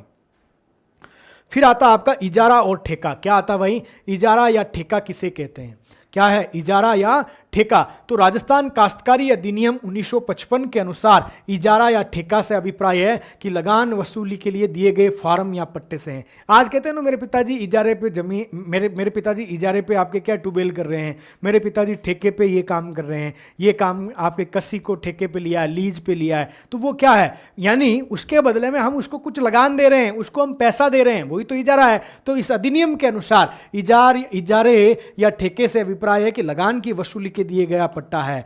वह क्षेत्र जिसके संबंध में इजारा या ठेका है, इजारा या ठेका क्षेत्र कहलाएगा। और इजारेदार ठेकेदार से अभिप्राय उस व्यक्ति से होगा जिससे आपका क्या इजारा या ठेके दिया गया, नहीं पूछा जाएगा। अब भूमि सुधार आपसे पूछ ले, मान लेते हैं कि आपसे पूछ लिया कि आसामी के भूमि क्षेत्र के संबंध में कौन से सुधार हैं। आसामी है ना, इस आसामी के भूमि क्षेत्र है, इस भूमि क्षेत्र के संबंध में कौन से सुधार है उसके बारे में पूछ रहा है। तो आपके भूमि सुधार का क्वेश्चन आ सकता है। तो सबसे पहला क्या है, भूमि क्षेत्र में आसामी द्वारा स्वयं के रहने के लिए बनाया गया मकान या पशु बाड़ा या आपके अनाज का भंडार गृह या कृषि प्रयोजन के लिए कोई अन्य निर्माण किया गया है, ट्रैक्टर है उसको रोकने के लिए जगह रख दी, तो आपके क्या है भूमि क्षेत्र में, भूमि क्षेत्र का मतलब क्या, कृषि के लिए यूज हो, आबादी भूमि नहीं हो, वहां पे था आबादी भूमि नहीं हो, कृषि क्षेत्र के लिए। तो आपके क्या है उसमें उसने स्वयं रहने के लिए मकान बना लिया हो, पशुओं के रहने के लिए पशु बाड़ा बना लिया हो, अनाज के संग्रहण के लिए भंडार गृह बना लिया हो, कृषि प्रयोजन के लिए आपके क्या है किसी कृषि के अन्य प्रयोजन के लिए भी कोई निर्माण कार्य किया हो, वो सुधार है। ऐसा कोई कार्य जिससे भूमि क्षेत्र के मूल्य में महत्वपूर्ण वृद्धि होती है, जैसे ऐसा कौन सा काम है जिसकी आपकी लैंड है, उस लैंड की आपके क्या रेट बढ़ जाती है। तो सबसे पहला क्या है, कृषि प्रयोजन के लिए पानी संग्रहण। आपकी जमीन थी, इस जमीन के अंतर्गत आपने जहां पे ढलान है यहां पे आपने क्या फॉर्म पॉन्ड बना दिया है, अब इसमें क्या है पानी आ गया, पानी का संग्रहण हो गया और बारिश में पानी से आपने क्या बहुत सारा पानी इकट्ठा कर लिया और आपको सर्दियों में क्या कर रहे हो खेती कर रहे हो, तो इससे भी जमीन की लागत बढ़ जाती है, मूल्य बढ़ जाता है। वितरण के साधन जैसे तालाब कुआं का निर्माण करवा दिया हो। दूसरा जल निकासी या बाढ़ क्षति से रक्षार्थ कोई संरचना का निर्माण है। यहां पे क्या है, पहले आपका खेत क्या है समतल था, तो आपके समतल नहीं हुआ करता था, तो आपके ढलान से पानी आ गया और जो निचला खेत होता था उसके अंतर्गत आपके क्या है पानी इकट्ठा होने से वहां पे क्या होता था कि बाढ़ जैसे हालात, मतलब उस खेत के अंतर्गत जो फसल होती थी वो डूब जाती थी और वो फसल खराब हो जाती थी, उस जल की निकासी नहीं हुआ करती थी। तो अब आपने क्या कर दिया, इस जल को यहाँ पे फॉर्म पॉड या तालाब बना के इस जल को आपने यहाँ पे इकट्ठा कर दिया, तो इससे आपकी क्या जल निकासी व्यवस्था अच्छी हो गई और आपके जो बाढ़ से क्षति हुई फसल है वो आपके क्या रुक सकती है। फिर भूमि को साफ करना, अरे आपके पास में कोई भूमि है, उस पर आंकड़े उगे हुए हैं, उस पर आपके क्या कंकेड़ा है, उस पर आपके केर के लगे हुए हैं, आपके क्या बेर के आपके पेड़ लगे हुए हैं, तो वो आपके क्या है वो भूमि साफ नहीं है, उसमें आपका क्या है, उस भूमि पे कंकर पत्थर पड़े हैं। जैसे मेरे जो दादाजी है ना, वो भूमि को साफ करने में, मतलब उनको एक घास का, मतलब एक छोटा सा तिनका भी नहीं दिखना चाहिए, वो उसको हाथों आ जाके उठा लेते, बोलो भूमि इससे खराब हो जाएगी। तो भूमि को साफ करना, समतल करना या घेरा बांधना, मेड़ बांधते हो ना, तो इससे आपकी क्या, इसकी लैंड की कीमत बढ़ती है, क्योंकि आपका क्या मेड़ हुई, इस मेड़ से क्या पानी बाहर नहीं जाएगा, और पानी बाहर नहीं जाएगा तो इस खेत के अंदर रहेगा, और खेत को आपकी क्या, उपजाऊपन क्षमता को बढ़ा देगा। भूमि क्षेत्र के ठीक पास ऐसी भूमि पर जो गांव की आबादी क्षेत्र में नहीं है, भूमि क्षेत्र की सुविधा के लिए बनाया गया आपका मकान है। गांव की आबादी भूमि में मकान है तो वो आपका क्या है, आबादी भूमि के अंतर्गत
थोड़ा सर का कॉल आ गया था इसीलिए।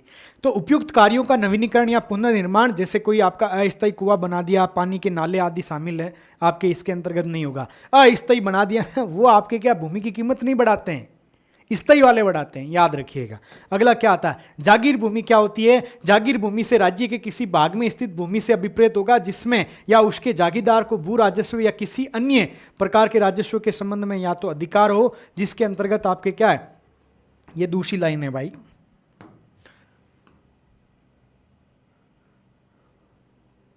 अधिकार क्या हो आपके, उसके अंतर्गत आपके शामिल हो। क्या है जागीर भूमि भाई? देखो जागीर भूमि क्या कह रहा है कि किसी भाग में स्थित भूमि अभिप्रेत होगी जिसमें या जिसके संबंध में जागीरदार को भू राजस्व या किसी अन्य प्रकार के राजस्व के संबंध में आपके क्या हो, अधिकार हो। मतलब आपने किसी से भूमि ली, आप उसके ऊपर खेती कर रहे हो, जागीरदार को आप क्या कर रहे हो, भू राजस्व दे रहे हो। भू राजस्व से आपका क्या अभिप्राय है? भूमि के संबंध में या उसके किसी हित या उपयोग के संबंध में राज्य सरकार को किसी भी मद में सीधे देय राशि, देय वार्षिक मांग और उससे संबंधित निर्दिष्ट भू राजस्व आपके क्या है, राजस्व के अंतर्गत आपका शामिल होगा। यह इस बार आरएस मेंस में आया था भाई।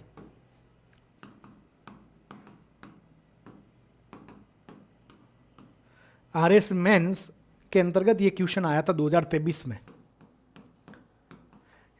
इस क्वेश्चन को अभी देखो, एक बार पहले पढ़ो, इसको समझते हैं। सायर क्या होता है? सायर एक प्रकार का क्या होता है, भुगतान होता है। क्या होता है? भुगतान होता है। पहली चीज ये समझो, जो कुछ पट्टाधारी या अनुज्ञाधारी, अनुज्ञा का मतलब लाइसेंसधारी, लाइसेंसधारी द्वारा अनादिवासित यानी खाली भूमि, भूमि से ऐसी उपज जैसे वहां कोई घास होती हो, मोतिया घास होती हो और बिकती हो, वहां कोई फूस है, घास फूस, वहां कोई लकड़ी है, इमारती लकड़ी होती हो, वहां कोई ईंधन की लकड़ी होती हो, वहां कोई फल है जैसे अखरोट होता हो मान लेते हैं, या वहां पे क्या है, उसे लाख या गोंद आपका प्राप्त होता हो, बकरी के लिए लूंग प्राप्त होता हो, पाला यानी बकरी के लिए लूंग खेजड़ी का होता है, पाला किसका होता है, पाला होता है आपके बेर का, फिर पत्री सिंगाड़ा होता हो आपके, या तत्सदृश्य कोई वस्तु या ऐसा कूड़ा करकट जैसे भूमि पर बिखरी हुई हड्डियां हो, गोबर इकट्ठा करने के लिए अधिकार लिए गए हो। जो आपके क्या पशु मरते हैं ना, उसकी हड्डियों को आपके क्या इकट्ठा किया जाता है, उसको बेचा जाता है। उस जमीन का जो गोबर होता है, वहां पे गायें बैठती है, तो वो गोबर भी इकट्ठा किया जाता है तो अधिकार के लिए, अथवा उसके अंतर्गत कोई तालाब है तो मछली पकड़ने के अधिकार के लिए, वहां यदि कोई वन है तो वनों के अधिकार, या कृत्रिम साधनों से यदि सिंचाई के प्रयोजनार्थ पानी के उपयोग के लिए किया जाता हो, अर्थात अनादिवासित भूमि के अधिसूचित उपयोग के बदले लाइसेंसधारी द्वारा किया जाने वाला जो भुगतान है वही शायर कहलाता है। आया ना समझ में? आया नहीं तो अब आ जाएगा, कहां जाएगा। शायर, शायर क्या है भाई? शायर कुछ नहीं है। शायर क्या होता है? एक प्रकार का आपका भुगतान होता है। क्या होता है? भुगतान होता है। ये भुगतान कौन करेगा? एक व्यक्ति करेगा। इस व्यक्ति को, ये आपका क्या है, गांव है, ये आपके क्या है, ये इतना बड़ा गांव है, इस गांव के अंतर्गत ये आपकी क्या है, जमीन है, जो आपकी क्या है, खाली है, खाली जमीन है। क्या है? खाली जमीन है, जिससे आपका क्या है, अनअधिवासित भूमि भी कहते हैं। क्या कहते हैं? अनवधिसत भूमि आपको कहते हैं, अनअधिवासित। क्या है?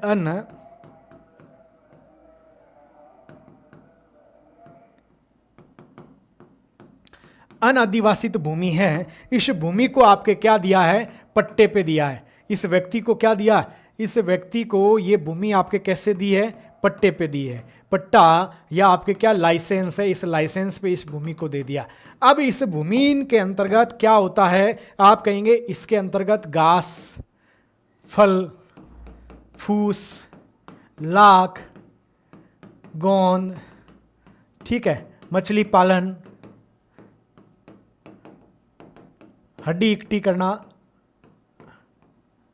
या आपके क्या है, हड्डी इकट्ठी करना, गोबर इकट्ठा करना, ये सारी की सारी इसके अंतर्गत एक्टिविटी हो रही है। या आपके लूंग, पाला, खेजड़ी है तो लूंग हो गया, पाला बेर आपका होता है तो वो हो गया।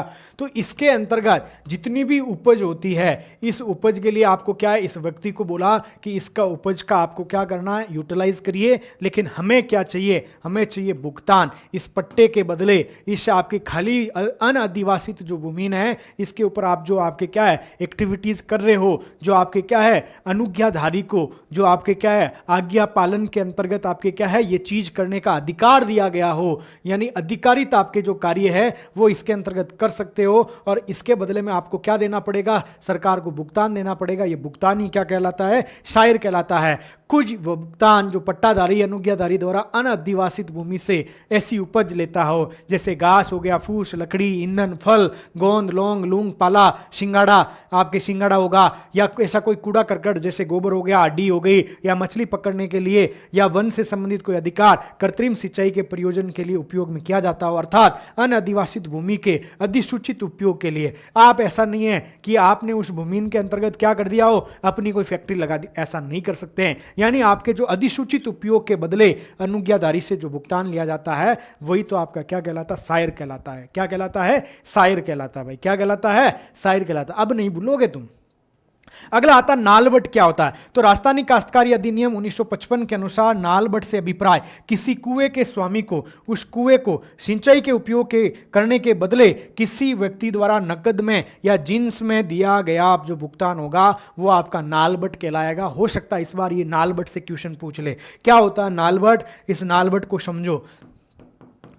नालबट क्या है, तो नालबट आप कहेंगे एक भुगतान है, क्या है, भुगतान है। अब ये नालबट क्या होता है, ये आपका क्या है, खेत है। इस खेत के चारों ओर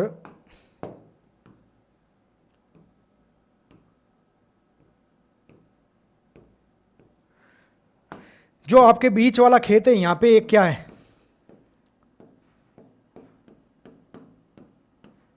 कुआं है।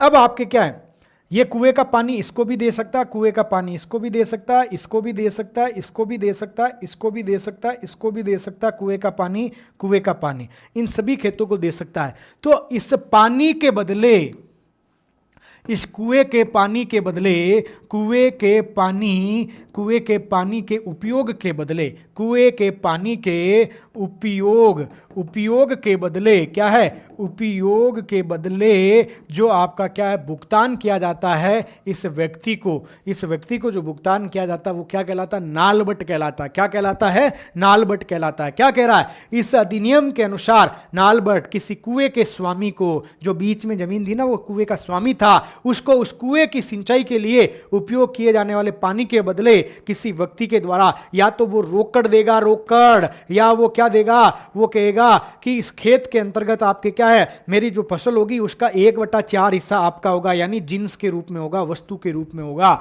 यानी या तो वो नकद दे देगा या वो जिन्स के रूप में। ऐसे हमारे पिताजी किया करते थे, हमारे दादाजी किया करते थे। हमारे पास में क्या है, कुआं था, तो उस कुएं से हम पानी देते थे, तो आपके क्या रोकड़ तो नहीं देते थे वो, लेकिन ये जिन्स के रूप में हमें जो भुगतान करते थे वही तो नालबट है। सीधी सी सिंपल बात है।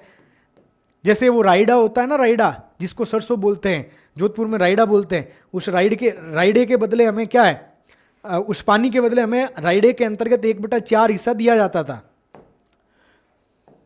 आगे चलो, आगे क्या, आसामी क्या है, समझ में तो आ रहा है ना। क्लास को लाइक करो, सब्सक्राइब करो, चैनल को दोस्तों के साथ शेयर करो। और ये जैसे 6 छोटे सब्जेक्ट है, इसको ऐप के अंदर जाके आप पढ़ सकते हो। आरएस मेंस का करंट अफेयर्स है, वो भी चल रहा है, उसको देख सकते हो। हिंदी के अंतर्गत भाग ब का एक पत्र लेखन, एक प्रारूप लेखन, यानी 20 नंबर का ये कंटेंट और एक आपके 20 नंबर का निबंध का कंटेंट, इसका भी एक हमने पोर्शन चला रखा है, जिसके अंतर्गत निबंध में आपको 10 निबंध मिलेंगे और ये आपके 8 आपके क्या मिलेंगे, प्रारूप मिलेंगे, जिसमें आपको क्या है एक एक क्वेश्चन यहाँ करवाया जाएगा, एक एक आपके घर के लिए दिया जाएगा, उनको देख सकते हो। आसामी से क्या अभिप्राय, आसामी वो व्यक्ति होता है जो लगान देता है। क्या है, आसामी से अभिप्राय उस व्यक्ति से होगा जो लगान दे है, जिसके द्वारा लगान दे है, जो लगान देता है।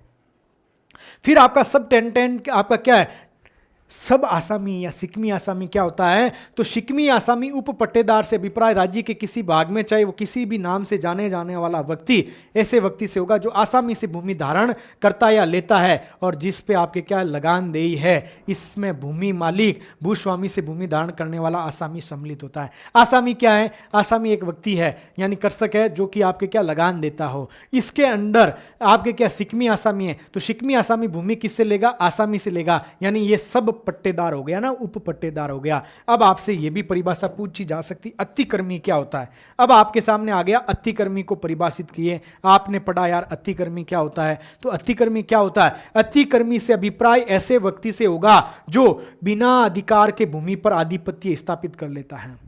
उसका कोई अधिकार नहीं है उस भूमि के ऊपर, फिर भी वो आपके क्या है अधिकार स्थापित कर लेता है उस लैंड के ऊपर, वो आपका अतिक्रमी है। अथवा किसी व्यक्ति द्वारा विधिक पट्टे पर प्राप्त की गई भूमि पर उसको आधिपत्य करने से क्या करता हो, रोकता हो। अतिक्रमी से अभिप्राय क्या हो गया, ऐसा कोई व्यक्ति होगा जो बिना किसी अधिकार के किसी की भूमि पे अधिकार कर लेता हो, या किसी व्यक्ति के द्वारा विधिक अधिकार रखने के बावजूद उसको आधिपत्य करने से क्या करता हो, रोकता हो। वही आपके धारा 5 का सब आपका 44 में आपके क्या है, इसके बारे में बताया गया है, अतिक्रमी के बारे में। आसामी की परिभाषा हमने देखी कि राजस्थानी काश्तकारी अधिनियम 1955 के अनुसार आसामी से अभिप्राय ऐसे व्यक्ति से होगा जो आपके क्या करता हो, लगानदेही है। अब आपसे क्वेश्चन पूछा जा सकता है आसामी की कितनी श्रेणियां हैं, तो आप कहेंगे आसामी की धारा 14 के अंतर्गत 4 श्रेणियां बताई गई है। एक आपका खातेदार आसामी है, एक आपका मालिक है, एक आपका क्या है खुद कास्त के आसामी है, एक आपका क्या गैर खातेदार आसामी है। क्या है, गैर खातेदार। तो आपके क्या खातेदार आसामी, गैर खातेदार आसामी, मालिक हो गया और खुद कास्त के आपके आसामी हो गए। तो खातेदार आसामी क्या होते हैं, प्रत्येक व्यक्ति जो इस अधिनियम के प्रारंभ के समय भूमि के सिकमी आसामी या खुद कास्त के आसामी के अलावा अन्य प्रकार का आसामी हो, अथवा इस अधिनियम के प्रवर्तित होने के पश्चात भूमि में खातेदारी अधिकार अर्जित करता है, वो आपके खातेदार आसामी कहलाता है। इसमें आबू, अजमेर, सुनेल का खातेदार आसामी भी आपके क्या है, शामिल है। इसमें क्या कह रहा है कि आपका ये अधिनियम आया था ना, उस समय कोई सिकमी का आसामी था या खुद कास्त के आपके आसामी था ना, इनके अलावा अन्य प्रकार का कोई भी आसामी है जो आपके क्या है, आपके आसाम खातेदार आसामी के अधिकार है उसको अर्जित करता वही व्यक्ति है। मालिक क्या है, इस अधिनियम के अनुसार मालिक से अभिप्राय कोई जमींदार या विश्वेदार जो भू संपत्ति राजस्थान जमींदारी एंड विश्वेदारी एबोलिशन एक्ट 1959 के तहत राज्य सरकार में नीत हो गई हो, इस एक्ट की धारा 29 के तहत वो अपनी खुद कास्त भूमि का सिर्फ क्या बचा हो, मालिक बचा हो। दूसरी जो जमीन थी ना, वो आपके क्या कर दी हो, वो आपके क्या उन्मूलन हो गया हो, वो जमीन आपके सरकार के अंडर में चली गई हो, जहां पे स्वयं खेती करता है, जो जमीन खुद कास्त के लिए बची हुई है, वही उस जमीन का क्या है, आपके खुद कास्त भूमि का वो क्या होगा, मालिक होगा। खुद कास्त के आसामी प्रत्येक व्यक्ति जिसे इस अधिनियम के प्रारंभ के समय या तत्पश्चात किसी समय राज्य के किसी भाग में भू संपत्ति धारक द्वारा खुद कास्त विधिवत पट्टे पे दी गई हो, उसे वो खुद कास्त का क्या कहलाएगा, आसामी कहलाएगा। यानी खुद कास्त, मेरी 100 बीघे जमीन है लेकिन मैं 100 बीघे जमीन पे खेती नहीं कर पा रहा हूं, लेकिन मैंने पट्टे पे उसको आपके लीज पे किसी व्यक्ति को दे दी, तो वो मेरा आसामी है, मतलब खुद कास्त का आसामी है। गैर खातेदार आसामी राज्य के किसी भाग में भूमि का प्रत्येक आसामी जो खातेदार आसामी, खुद कास्त के आसामी या सिकमी आसामी से भिन्न हो, वो आपके क्या है, इन तीनों से जो भिन्न है वो गैर खातेदार आसामी होगा। हाँ, ये क्वेश्चन आ सकता भाई, ये क्या कह रहा है, आसामी या अभिधारियों या काश्तकारों के प्राथमिक अधिकार क्या है भाई, ये क्वेश्चन आ सकता है सीधा सिंपल, कि आपसे पूछा जाए कि आसामियों काश्तकारों के क्या प्राथमिक, तो राजस्थान काश्तकारी अधिनियम 1955 की धारा आपके अध्याय 3 के अंतर्गत धारा 31 से 37 तक अभिधारियों के आपके क्या 7 प्राथमिक अधिकार दे रखे हैं। कौन सा है, सबसे पहला धारा आपके 31 के अंतर्गत कहा गया रहने के लिए मकान बनाने का उसको क्या है, अधिकार है। दूसरा, उसको आपके रह गया तो फिर लिखित में पट्टा प्राप्त करने का अधिकार है, धारा 32 के अंदर कहा गया है। फिर उसके पट्टों का जो रजिस्ट्रेशन के स्थान पर आपके क्या है, आपका प्रमाणीकरण का रजिस्ट्रेशन हो गया, उससे कोई मतलब नहीं है, उसको आपका क्या करना पड़ेगा, आपको क्या है, ऑथेंटिक आपके प्राधिकारी है उसका आपके साइन होने चाहिए। नजराने और बेगार का प्रतिबंध है, आपको नजराना नहीं चुकाना है, आपके किसी के बेगार नहीं करनी है। आप क्या किसी के जमीन में खेती करते हो तो ये नहीं बेगार नहीं करनी है कि आ जाना भाई वो काम करवा, बेगार का उन्मूलन है। लगान से बिन अन्य कोई भुगतान है, उसके ऊपर आपका रोक है। भूमि क्षेत्र में सामग्री के उपयोग, आपकी भूमि है और आपकी भूमि में आपने ही तालाब बना लिया और बोला इसका उपयोग नहीं कर सकते, बोला ऐसा नहीं है, यह अधिकार है उस भूमि क्षेत्र के अंतर्गत। यदि आपके भूमि क्षेत्र के अंतर्गत आपका पेड़ है और वो बेर का पेड़ है, आप उसको भी यूज कर सकते हो उस सामग्री को। न्यायालय के प्रक्रिया से कोई जब्ती या कुर्की या विक्रय पर रोक का अधिकार है, न्यायालय में जा सकते हो यदि आपकी क्या जमीन को कुर्की किया जा रहा है, तो ये सारे अधिकार हैं। यह भी क्वेश्चन आ सकता है कि क्या कह रहा है भूमि जिसमें खातेदारी अधिकार एक्यूर नहीं होंगे, यानी प्रोद्भूत नहीं होंगे, तो आपसे पूछा जा सकता है कि इस अधिनियम के अनुसार कौन सी भूमि है जहां पे आपके क्या है, भूमियां हैं जहां पे खातेदारी अधिकार आपके क्या है, लागू नहीं होंगे या प्रोद्भूत नहीं होंगे। तो देखो, जितनी भी सरकारी भूमि है, गोचर भूमि है, वहां पे नहीं होंगे। नदी तल या तालाब की भूमि है, वहां पे आपके खातेदारी अधिकार नहीं होंगे। आपके जलमग्न भूमि जहां पे सिंगाड़ा खेती की जाती हो, वो नहीं होगी। जो भूमि स्थायी अस्थायी कृषि के अंतर्गत आती हो, वहां पे नहीं होगा। भूमि जिसमें ऐसे बाग लगे हो, जिसका स्वामी सरकार हो, उसकी देखरेख भी सरकार करती हो, वो भी भूमि आपके खातेदारी उस पर अधिकार नहीं हो सकते हैं। लोक प्रयोजन या लोक उपयोग के लिए आपके क्या है, प्राप्त की गई कोई भूमि हो, उस पर नहीं है। कोई आपके सैनिक छावनी की भूमि हो या आपके सैनिक पड़ाव का स्थल हो, वो आपकी भूमि नहीं हो सकती आपके खातेदारी में कन्वर्ट। रेलवे, नहर, सरकारी वन, म्यूनिसिपल खाइयां, शिक्षण संस्थाएं, खेल मैदानों की जो भूमि है, वो आपके क्या है, खातेदारी के अंदर प्रोद्भूत नहीं हो सकती है। किसी गांव में कुएं या तालाब हेतु कोई आरक्षित रखी गई कोई भूमि है, उसके ऊपर भी खातेदारी के अधिकार आपके क्या है, प्रोद्भूत आपके लागू नहीं होंगे। फिर आपका क्या आता है, आपका आता है कि काश्तकार अधिकारों का हस्तांतरण कैसे होता है। जो आपके काश्तकारी अधिकार है, उनका वयन कैसे होता है, तो 4 प्रकार से होता है। एक, अधिकारों का अवतरण के माध्यम से होता है। यह अवतरण आगे से आगे कैसे जाता है, ड्यूलेशन आपके, एक तो वसीयत लिख के चले जाते हैं, एक आपका उत्तराधिकार के माध्यम से। यानी आपके क्या है, उत्तराधिकार में बेटे हैं लेकिन बेटे सेवा नहीं कर रहे हैं, तो उसकी वसीयत लिख के चले जाते हैं कि ये वसीयत मेरे उस भाई के बेटे को मैं क्या है, वसीयत दे दी, तो वो वसीयत लिखी जाती है जीते जीते। और ये आपके उत्तराधिकार के द्वारा मृत्यु के बाद उत्तराधिकार ट्रांसफर होता जाता है। फिर अधिकारों का अंतरण यानी ट्रांसफर, या तो उसको विक्रय कर दो, या उसका दान कर दो, या वसीयत कर दो, या उसको क्या मोर्टेज गिरवी रख दो। अधिकारों का आपका क्या है, एक्सचेंज कर दो, विनिमय कर दो। मेरे उस गांव की भूमिन को, मेरे गांव की भूमिन आपकी भूमिन मेरे गांव में है तो वो मुझे दे दो, आपके गांव में मेरी भूमिन है उसको आप ले लो, उसका आपका एक्सचेंज भी कर सकते हो। अधिकारों का आपके विभाजन यानी आपका क्या है, डिवीजन भी कर सकते हो।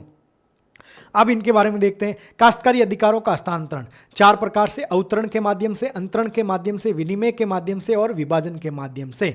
अधिकारों का अवतरण, सबसे पहला वसीयत। आसामी अपने भूमि क्षेत्र को व्यक्तिगत कानून के अनुसार अंतिम इच्छा पत्र के द्वारा किसी व्यक्ति को वसीयता पत्र दे सकता है। मेरी इच्छा है कि मेरी भूमि उसको जानी चाहिए, मेरी इच्छा है कि मेरी भूमि आपके क्या है, आपके गो रक्षार्थ यूज होनी चाहिए, मेरी इच्छा है कि मेरी भूमि मानव सेवा के रक्षार्थ यूज होनी चाहिए, वो ऐसा कह सकता है। उत्तराधिकार, आपके जब आसामी अंतिम इच्छा पत्र छोड़े बिना मृत्यु को प्राप्त हो जाए, यानी उसने बोला नहीं कि मेरी जमीन किसको जाएगी, बिना पत्र छोड़े गए, तब वो आपके भूमि के हित व्यक्तिगत कानून के अधीन उन व्यक्तियों का उत्तरित होंगे जो उसके उत्तराधिकारी है। फिर आपके ट्रांसफर फॉर आपके क्या टेनेसी, आसामी अधिकारों का अंतरण कैसे होता है, खातेदारी हित का अंतरण कैसे होगा, विक्रय के द्वारा, दान के द्वारा, वसीयत के द्वारा किया जा सकता है। फिर उक्त प्रकार से अनुसूचित जाति द्वारा केवल अनुसूचित जाति को, अनुसूचित जनजाति द्वारा केवल अनुसूचित जनजाति को, शेरिया वाले केवल शेरिया को ही अंतरण कर सकते हैं। इसके उल्लंघन पर वो आपका अंतरण शून्य माना जाएगा। या फिर मोर्टेज, कोई आसामी भूमि विकास बैंक या अनुसूचित बैंक या अन्य संस्थाओं से उदार के प्रयोजन से अपनी भूमि क्षेत्र का हित या गिरवी रख सकेगा, ये आपके क्या है, उसका अंतरण कर सकता है। फिर क्या आता है, कृषि अधिकारों का आपके क्या है, विनियमन। भूमि का विनियमन, एक ही वर्ग के द्वारा आसामी ऐसी भूमियों को जो उन्हें एक ही भूमिधारी से प्राप्त है या उस भूमिधारी की सहमति पर विनिमय कर सकता है, अथवा अलग अलग भूमिधारियों से प्राप्त भूमियों पर उन सब की लिखित सहमति से आपके क्या कर सकता है, विनिमय कर सकता है कि भाई मैं इसको क्या करूंगा, इसको एक्सचेंज करूंगा।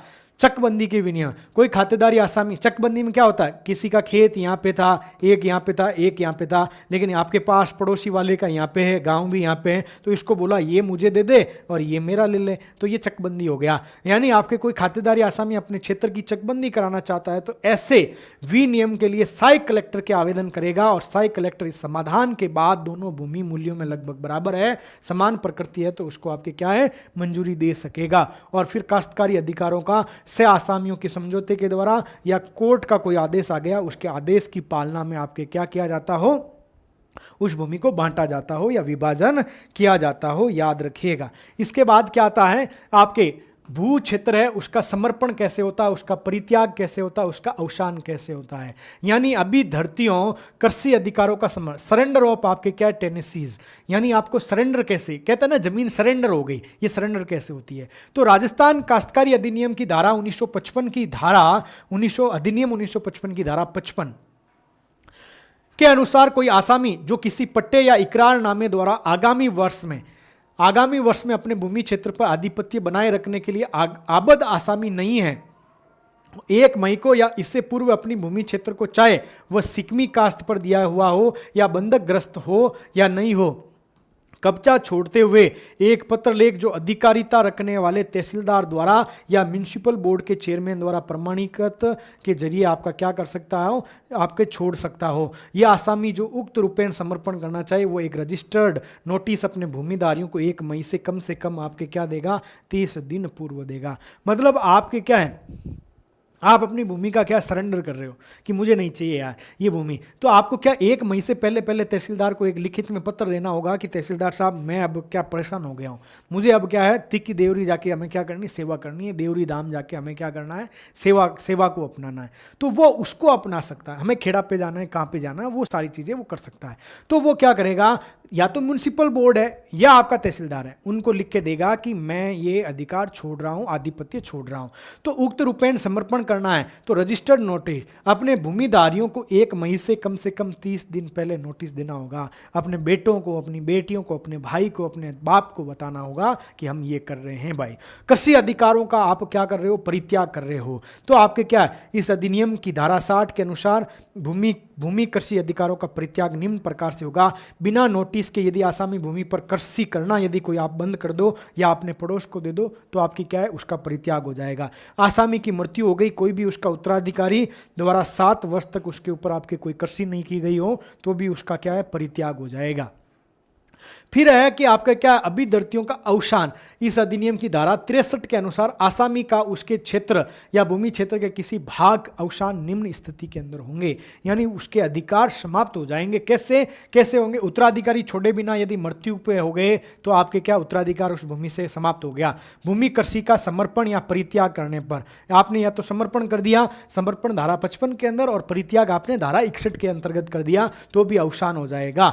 भूमि क्षेत्र का भूमि अवति आपका अधिनियम 1894 के तहत अवाप्ति यानी एक्यूआर कर ली है तो भी हो जाएगा।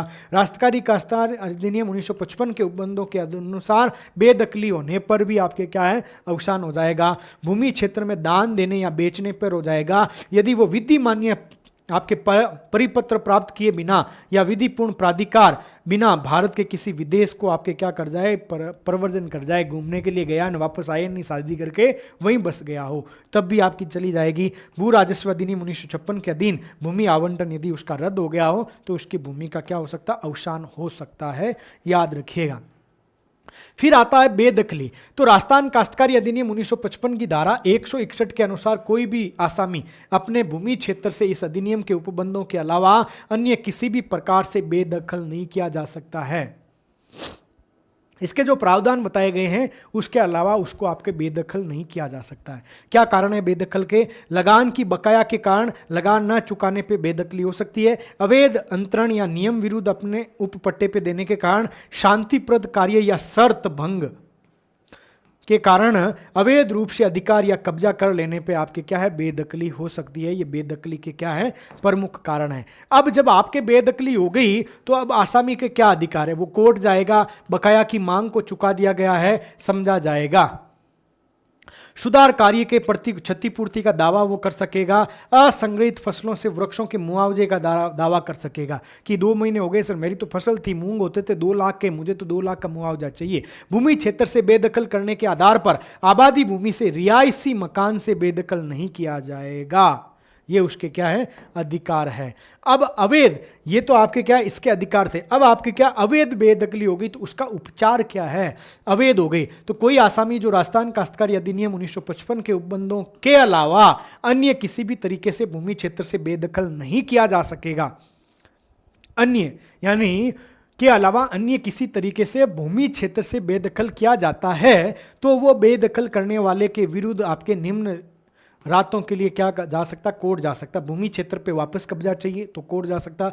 अवैध बेदखली का मुआवजा चाहिए तो जा सकता। किसी सुधार के लिए मुआवजा चाहिए कि सर मेरी जमीन इतनी अच्छी थी, इसने क्या कंकड़ पत्थर बिखेर दिए, मुझे तो मुआवजा चाहिए, वापस सुधार करवाना पड़ेगा। फिर आपका क्या आता, राजस्व न्यायालयों की कार्य प्रणाली। क्या आती भाई, राजस्व न्यायालयों की कार्य प्रणाली तथा उनकी आपकी अधिकारिता क्या है। तो राजस्व न्यायालयों की कार्य प्रणाली तथा उसकी अधिकारिता, राजस्थानी काश्तकारी अधिनियम 1955 की धारा 207 के अनुसार इस अधिनियम की तृतीय अनुसूची में निर्दिष्ट इस प्रकार के समस्त वाद तथा प्रार्थना पत्रों की सुनवाई एवं उनका निर्णय राजस्व न्यायालय द्वारा किया जाएगा। आपके क्या है, आपका रेवेन्यू कोर्ट है वो करेगा। राजस्व न्यायालय की शक्तियां क्या है, राजस्व से संबंधित मामलों की सुनवाई हेतु क्या है, सबसे पहले तहसीलदार करता है, फिर सब डिवीजन एसडीएम करता है, कलेक्टर करता है, राजस्व अपील प्राधिकारी और राजस्व बोर्ड को आपके अधिकार है। इस अधिनियम के अंतर्गत वादों या प्रार्थना पत्रों का निर्णय के लिए सक्षम राजस्व न्यायालयों की विभिन्न श्रेणियां आपके क्या निर्धारित की गई है, जैसे एसडीएम कोर्ट हो गया, ये आपके क्या अलग अलग प्रकार की श्रेणियां हैं। अब राजस्व न्यायालय के विरुद्ध आपके अपील, किसी राजस्व न्यायालय द्वारा पारित किसी डिक्री या आज्ञा की अपील इस अधिनियम में की गई हो व्यवस्था से अन्य नहीं की जा सकती। इसमें जैसे बताया गया है ना, तो उसके विरुद्ध जो आपकी मूल डिक्री के विरुद्ध कहाँ पे जा सकते हो, तो मूल डिक्री के विरुद्ध अपील है, यानी इसको हम प्रथम अपील कहते हैं। जैसे कोई जमीन से संबंधित आपके तहसीलदार साहब ने आपका क्या दे दिया हो, डिसीजन दे दिया हो, किसने दिया हो, तहसीलदार साहब ने आपका डिसीजन दिया हो, तो आप 30 दिन के अंदर अंदर आप कहाँ जा सकते हो, कलेक्टर के पास में जाके अपील कर सकते हो। आपके क्या तहसीलदार ने आपका क्या किया हो, तहसीलदार ने आपके क्या मूल डिक्री दी हो, तो उसकी अपील आप कलेक्टर के पास करते हो। फिर आपका साई कलेक्टर एसडीएम है, एडीएम है, साई कलेक्टर कौन होता है, एडीएम होता है। यदि एडीएम आपका कोई डिसीजन देता किसी जमीन पे, तो उसमें 60 दिन के अंदर अंदर आपके राजस्व अपील प्राधिकारी है इसके पास में, राजस्व अपील प्राधिकारी के पास में आप क्या कर सकते हो, आप अपील कर सकते हो। यदि एसडीएम है, उसने कोई डिसीजन दिया है, तो उसका भी आपके क्या है 60 दिन के अंदर अपील कर सकते हो राजस्व अपील प्राधिकारी के पास। यदि कोई कलेक्टर ने मूल डिक्री दी हो, तो 60 दिन के अंतर्गत आपके राजस्व अपील प्राधिकारी के पास में क्या कर सकते हो, आप कहेंगे उसको आपका अपील कर सकते हो। जब अपील आई, पहले मूल डिक्री के बाद प्रथम अपील का डिसीजन आया और उससे आप खुश नहीं हो, तो अब आप कहां जाएंगे, सेकंड अपील में जाएंगे। तो अपील पारित डिक्रियों में की अपील यानी द्वितीय अपील, मूल डिक्री के विरुद्ध अपील में पारित डिक्रियों के विरुद्ध अपीलें निम्न प्रकार से होगी। तो वहां दो ही चीज थी, एक कलेक्टर और एक आपका राजस्थान आपका अपील प्राधिकरण था। तो आपके कलेक्टर है, इस कलेक्टर ने आपके अपील यदि पारित की है डिक्री, तो इसके खिलाफ 60 दिन में आपके राजस्व अपील प्राधिकारी के पास जा सकते हो, जो कि हमने यहाँ पे भी देखा कि कलेक्टर है और इसके आपके खिलाफ कहाँ जा सकते हो, यहाँ जा सकते हो। अब यहाँ पे आपका क्या कलेक्टर आया, इस कलेक्टर के खिलाफ भी आप यहाँ जा सकते हो, ये कह रहा है। फिर आपका क्या है, राजस्व अपील प्राधिकरण है, इसके खिलाफ 90 दिन में आपके अजमेर जा सकते हो रेवेन्यू बोर्ड में। कहां जा सकते हो, अजमेर आप जा सकते हो रेवेन्यू बोर्ड में। भाई कहां जा सकते हो, अजमेर के अंदर आपका रेवेन्यू बोर्ड है, वहां पे आप जा सकते हो। अब अपीलों की समय सीमा क्या है, यदि किसी डिक्री या आज्ञा के विरुद्ध आपत्ति हो तो 30 दिन के भीतर कलेक्टर को अपील की जा सकेगी। ये रहा 30 दिन में। फिर यदि किसी डिक्री या आज्ञा के विरुद्ध आपत्ति शिकायत हो तो 60 दिन के भीतर आपके राजस्व अपील प्राधिकरण को, यदि किसी डिक्री या आज्ञा के विरुद्ध आपत्ति शिकायत हो तो 90 दिन के भीतर बोर्ड में आप जा सकते हो, रेवेन्यू बोर्ड में आप क्या कर सकते हो, वहां जा सकते हो। तो इस प्रकार आपका क्या है, आरएस मुख्य परीक्षा के जो 6 अति महत्वपूर्ण आपके छोटे विषय हैं उसका अध्ययन किया जा रहा है। अच्छे से इसको ऐप के अंदर आप जाके क्या याद कर सकते हैं, सारा कंप्लीट हो चुका अब लगभग। और उसके बाद में मुख्य परीक्षा के कौन कौन से आपके प्रश्न बन सकते हैं आरएस मुख्य परीक्षा के, तो राजस्थान काश्तकारी अधिनियम 1955 के उद्देश्य बताओ, इसकी 5 विशेषता बताओ, अधिनियम के अनुसार कृषि से आपका क्या अभिप्राय है, विश्वेदार क्या है समझाओ, खुद काश्त से क्या अभिप्राय है, अवसान की 5 स्थितियां बताओ, भूमि सुधार से क्या समझते हो, काश्तकारी अधिनियम के अनुसार सायर क्या होता है, इस अधिनियम नालबट क्या होता है, अतिक्रमी क्या होता है, आसामियों की श्रेणियां 4 थी, प्राथमिक अधिकार क्या होते हैं, फिर आपका क्या है भूमि के खातेदारी अधिकार कैसे प्रदत्त नहीं होते हैं, इनका वयन 3 प्रकार के या चार से होता है। काश्तकारी अधिनियम की धारा 161 के अनुसार बेदखली के कारण और बेदखली होने पर आसामियों को मिलने वाले जो अधिकार है उस पर आपको क्या करनी है, चर्चा करनी है। और साथ ही ये Rajasthan RS mains special batch है, किसका, करंट अफेयर्स का है, किसका है, CA का है, CA का। और ये इसकी फीस मात्र 500 रुपये है। शंकर सर इसके अंतर्गत जनवरी दिसंबर करवा दिए हैं, फरवरी वाला 20 तारीख को उसकी क्लास भी अपलोड हो जाएगी। साथ ही ये आंसर राइटिंग भी सिखा रहे हैं शंकर सर, तो इसके बारे में भी आप क्या कर सकते हो, देख सकते हो। और साथ ही साथ आपको क्या है, ये जो 6 छोटे सब्जेक्ट हैं मुख्य परीक्षा के, इनको भी देख सकते हो। साथ ही आपके हिंदी के अंतर्गत जो प्रारूप लेखन है, जो निविदा, अधिसूचना, विज्ञप्ति और आपके क्या आ गया, परिपत्र आ गया। और आपके पत्र लेखन में सामान्य कार्यालय, अर्धशासकीय पत्र हो गया या आदेश हो गया, तो ये आपके सारे क्या है, टोटल 8 आपके क्या है, पत्र लेखन 4 और आपके क्या, प्रारूप लेखन 4, यानी 8 ये प्रारूप हो गए। और साथ ही 20 नंबर का आपका निबंध, यानी 40 नंबर के टॉपिक है, वो भी आपको ऐप के अंतर्गत मिल जाएंगे, उसको आप देख सकते हैं। तो क्लास को लाइक कीजिएगा, सब्सक्राइब करो चैनल को, दोस्तों के साथ शेयर करो और कमेंट कीजिए। आप सभी का बहुत बहुत धन्यवाद। जय हिंद, जय भारत। अच्छे से इस एक्ट को हमने समझा है।